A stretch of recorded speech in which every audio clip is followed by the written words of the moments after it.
Guys നമ്മുടെ P C George അണ്ണൻ BJP-യിലോട്ട് പോയിട്ടുണ്ട്. Okay, നമുക്ക് ഇന്ന് എന്തായാലും പി സി ജോർജ് അണ്ണന്റെ വീഡിയോ റിയാക്ട് ചെയ്യാം, പ്ലേ ചെയ്യാം. മണിപ്പൂർ എന്ത് കുന്തമാണ് നിങ്ങൾ പറയുന്നത്? അങ്ങനെ പറഞ്ഞു കൊടുക്ക് ജോർജ് ഏട്ടൻ മിത്രമേ. കാരണം വേറൊന്നല്ല, മണിപ്പൂരിൽ ഞങ്ങൾ എന്ത് ചെയ്തിട്ടുണ്ട്, മണിപ്പൂരിൽ എന്ത് കുന്തം, അങ്ങനെ പറഞ്ഞു കൊടുക്ക്. രണ്ട് സ്ത്രീകളെ ഉറുദുണില്ലാതെ നടത്തിയതാണ് ഇത്രയും വലിയ തെറ്റ്. മണിപ്പൂർ പിണറായി വിജയന്റെ കുന്തം, പിണറായി വിജയന്റെ കുന്തം. മിത്രം ജോർജ് പറഞ്ഞിട്ടുള്ള ഏറ്റവും വലിയ കോമഡിയാണ്. 2024 ഏറ്റവും വലിയ ക്ലിക്കാൻ പോകുന്ന കോമഡിയാണ് മിത്രം ജോർജ് ഇപ്പം പറഞ്ഞിട്ടുള്ളത്. എല്ലാവരും ഒന്ന് ചിരിച്ചാടാ, ഒന്നും നോക്കണ്ട. മിത്രം ജോർജിന് കുറച്ച് ഫാൻസ് ഒക്കെ ഉണ്ടായിരുന്നു. BJP-യിലോട്ട് പോയപ്പോൾ ആ ഫാൻസ് ഒക്കെ ഹേറ്റേഴ്സ് ആയിട്ട് മാറിയാ മിത്രമേ?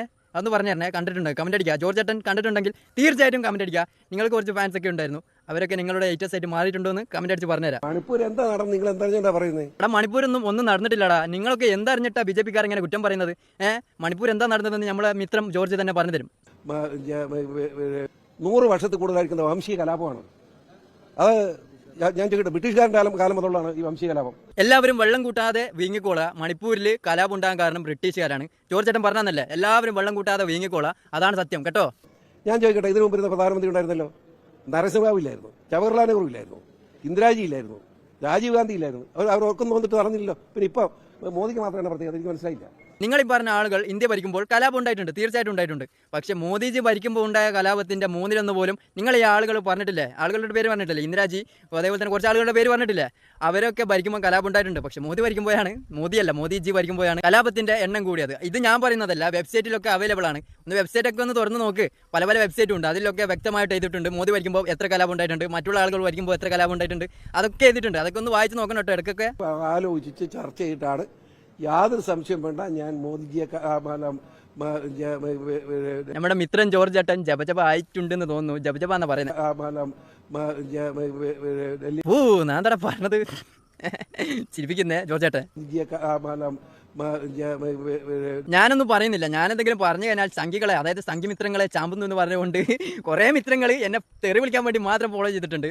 അപ്പോൾ അവർക്ക് ഒരു കണ്ടന്റ് ആക്കി കൊടുക്കുന്നില്ല. ഞാനൊന്നും പറയുന്നില്ല. നിങ്ങളെ ജോർജ് അണ്ണൻ പറഞ്ഞതാണ് കറക്റ്റ്.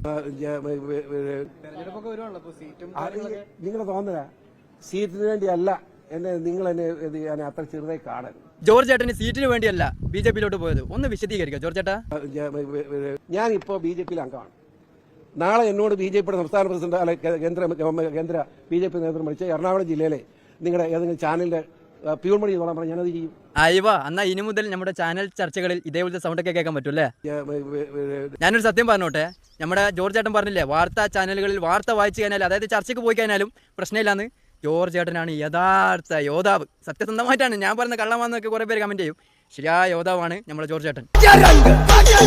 എനിക്ക് VS അച്യുതാനന്ദനെ മന്ത്രിയാക്കാൻ വേണ്ടെന്ന് പറഞ്ഞ് വഴക്കൊഴി കൊടുത്തേ. മനസ്സിലായല്ലോ? നിങ്ങൾക്ക് ആർക്കും നിശ്ചയിക്കാൻ പറ്റില്ല. VS അച്യുതാനന്ദൻ ജീവിച്ചിരിപ്പോൾ ഒന്നും സംശയം തീർത്തി ഇടേ ചോദിച്ചാൽ VS അച്യുതാനന്ദൻ ഭരിക്കുമ്പോൾ മന്ത്രിയാക്കാന്ന് പറഞ്ഞല്ലോ ജോർജ് ഏട്ടനോട്. അപ്പൊ ജോർജ് ഏട്ടൻ ഒരു സംഖ്യയോട് ചോദിക്കാനേ, ഒന്ന് പോയിട്ട് ചോദിക്കടേ അല്ലേ? എന്തൊരു കോമഡിയാ ജോർജ് ഏട്ടൻ നിങ്ങളെ കൊണ്ട്. ഞാൻ 2015 ഒരു മുന്നണിയുടെ ഭാഗമല്ല. കേരള ജനപക്ഷം സെക്യുലർ എന്ന് പറഞ്ഞാൽ മാത്രമാണ് ഞാൻ പ്രവർത്തിച്ചിട്ടുള്ളത്. ഇനി BJP-യുടെ നേതൃത്വത്തിന്റെ നിർദ്ദേശമനുസരിച്ച് പ്രവർത്തിക്കുന്ന ഒരു ആത്മാർത്ഥമുള്ള പ്രവർത്തകന BJP പ്രവർത്തകനായിരിക്കും എന്ന് പറയാൻ ആഗ്രഹിക്കുന്നു. അപ്പം BJP-ക്കാർക്ക് ഒരു ആത്മാർത്ഥതയുള്ള ഒരു പ്രവർത്തകനും കൂടി കിട്ടി, അതായത് പുതിയൊരു മിത്രം, PC ജോർജ് മിത്രം. എന്നെപ്പോലെ ഒരു പൊതുപ്രവർത്തകന് ചെയ്യാൻ കഴിയുന്ന ഏറ്റവും വലിയ കാര്യമെന്ന് പറയുന്നത് BJP-യോടൊപ്പം പ്രധാനമന്ത്രിയോടൊപ്പം ശക്തമായ നിലപാട് സ്വീകരിച്ച് മുൻപോട്ട് പോകുക എന്നത് മാത്രമാണ്. ഒരു പൊതുപ്രവർത്തകനായ മിത്രം ജോർജ് അണ്ണനിക്ക് ഇപ്പം ചെയ്യാൻ പറ്റുന്നതിൽ വെച്ച് ഏറ്റവും വലിയ കാര്യമാണ് BJP-യിലോട്ട് പോയിട്ട് പ്രവർത്തിക്കുന്നതെന്നാണ് ജോർജ് ഏട്ടൻ പറഞ്ഞുകൊണ്ട് വന്നത്. ജോർജ് ഏട്ടാ, ഞാനൊരു കാര്യം ചോദിച്ചോട്ടെ, ഇപ്പം BJP-യിലോട്ട് പോയിട്ട് എന്ത് കാര്യം? അതാണ് ചോദിച്ചുകൊണ്ട് വരുന്നത്. BJP കേരളത്തിലില്ല, 0 ഇതുവരെ. നിങ്ങൾ വന്നിട്ട് സീറ്റ് ഉണ്ടാക്കുമോ? ഇതുവരെയും BJP-ക്ക് അക്കൗണ്ട് തുറക്കാൻ കഴിയില്ല എന്ന് അവകാശവാദം ഉന്നയിക്കുന്ന LDF-നും UDF-നും പരാജയപ്പെടുത്തിക്കൊണ്ട് എങ്ങനെ ഒന്നുകൂടി വെച്ചത് ലാസ്റ്റ് ഭാഗം. LDF-നും UDF-നും പരാജയപ്പെടുത്തിക്കൊണ്ട് LDF-നെ UDF-നെ പരാജയപ്പെടുത്തിക്കൊണ്ട്. ജോർജ് ഏട്ടാ, കേരളമാണെന്ന് മറന്നുപോയതാണോ? ബാക്കിയും കൂടി പറ. BJP-യുടെ 5 കുറയാത്ത MP-മാർ ഇന്ത്യൻ പാർലമെന്റിൽ ബഹുമാന്യായ നരേന്ദ്രമോദിജിക്ക് വേണ്ടി പിന്തുണ കൈപ്പൊക്കാനുണ്ടാവും കേരളത്തിൽ നിന്ന് അല്ലേ?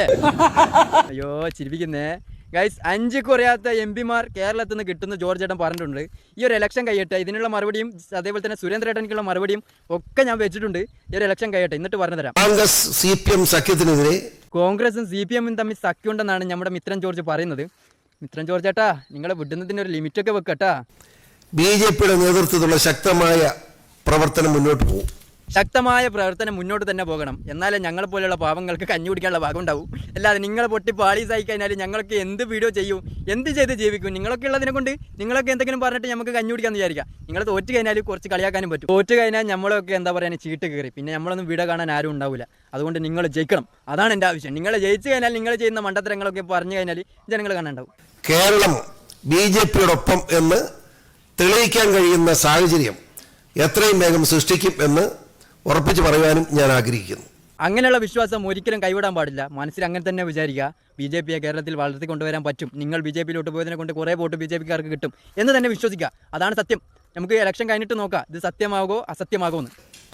താമസിയാതെ കേരളവും BJP അംഗീകരിക്കുന്ന, BJP നേതൃത്വത്തെ അംഗീകരിക്കുന്ന ഒരു സംസ്ഥാനമായി കേരളത്തെ മാറ്റിയെടുക്കാൻ കഴിയും എന്ന് ശുഭാപ്തി വിശ്വാസം എനിക്കുണ്ട്. ബുദ്ധിയുള്ള ആൾക്കാരാണ് കേരളത്തിലുള്ളത്. ഇതൊക്കെ ആരെങ്കിലും വിശ്വസിക്കുമോ? വിശ്വസിക്കുന്ന ആൾക്കാരും ഉണ്ടാവൂടാ. മണ്ടന്മാരായതിനെ കൊണ്ട് ചിലപ്പോൾ വിശ്വസിക്കാനും ചാൻസ് ഉണ്ട്. കുറച്ച് മണ്ടന്മാരില്ല, അതായത് 99.9% ആൾക്കാരും ബുദ്ധിയുള്ളതാണ്. അതിൽ 0.1% ഇല്ലേ, ആ മണ്ടന്മാരെ വിശ്വസിക്കും. ഇതൊക്കെ അപ്പോൾ ഇതാണ് നമ്മുടെ ഇന്നത്തെ വീഡിയോ. ഫോളോ ചെയ്യുക.